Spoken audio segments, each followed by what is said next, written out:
Historia de la Filosofía, por Nicolás Abagnano, volumen 1, 326, parte tercera, Filosofía Escolástica, capítulo 22, Guillermo de Ockham, 322, el pensamiento político. Ockham es, con Marsilio de Padua, autor del Defensor Pacis, el mayor adversario en su tiempo de la supremacía del papado. Pero mientras que Marsilio de Padua, jurista y político, parte de la consideración de la naturaleza de los reinos y de los estados en general para la solución del problema de las relaciones entre el papado y la Iglesia, Ockham trata de reivindicar contra el absolutismo papal la libertad de la conciencia religiosa y de la investigación filosófica. La ley de Cristo es, según Ockham, ley de libertad. Al papado no le pertenece el poder absoluto en materia espiritual ni en materia política. El poder papal es ministrativo, no dominativo. Fue instituido para provecho de los súbditos, no para que les fuese quitada a ellos la libertad que la ley de Cristo vino más bien a perfeccionar. Ni el Papa ni el Concilio tienen autoridad para establecer verdades que todos los fieles deban aceptar, ya que la infalibilidad del magisterio religioso pertenece solamente a la Iglesia, que es la multitud de todos los católicos que hubo desde los tiempos de los profetas y apóstoles hasta ahora.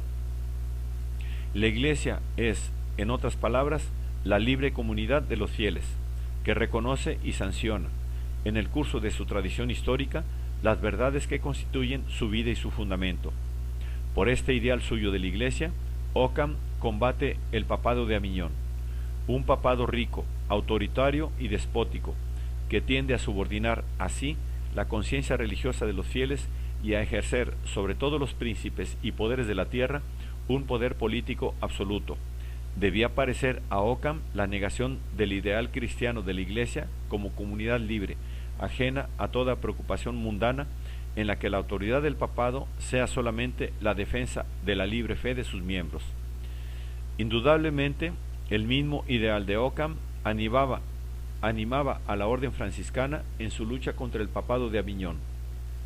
La tesis de la pobreza de Cristo y de los apóstoles fue el arma ideal de que se sirvió la orden franciscana para defender este ideal.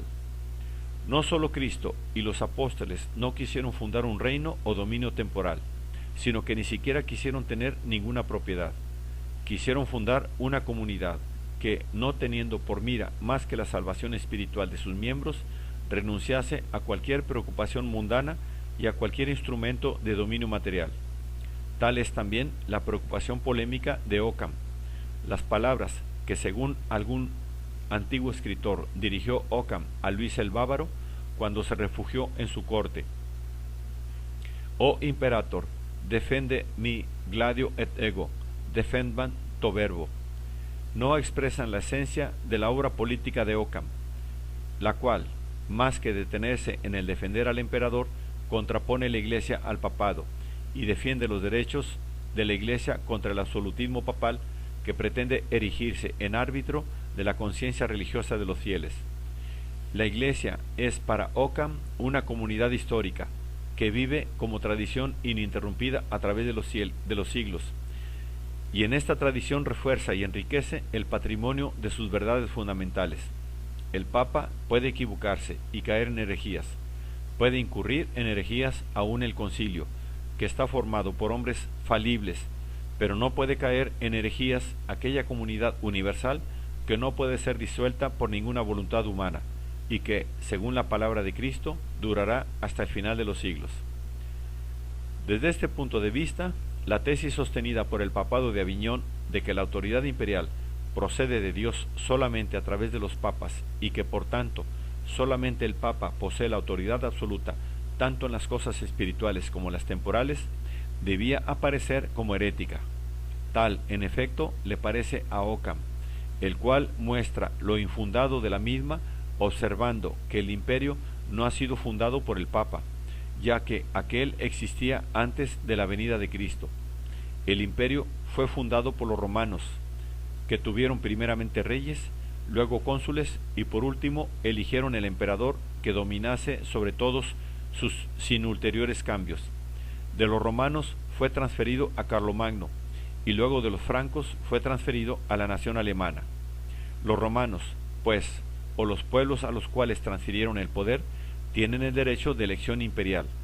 Occam defiende la tesis afirmada en la Dieta de Rennes de 1338 de que la elección solamente por parte de los príncipes de Alemania basta para ser del elegido el rey y emperador de los romanos.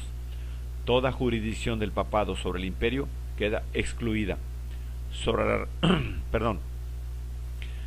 las relaciones entre el imperio y el papado, Occam admite sustancialmente la teoría de la independencia recíproca de los dos poderes, teoría que afirmada por vez primera por el Papa Gelasio I ha dominado casi toda la Edad Media.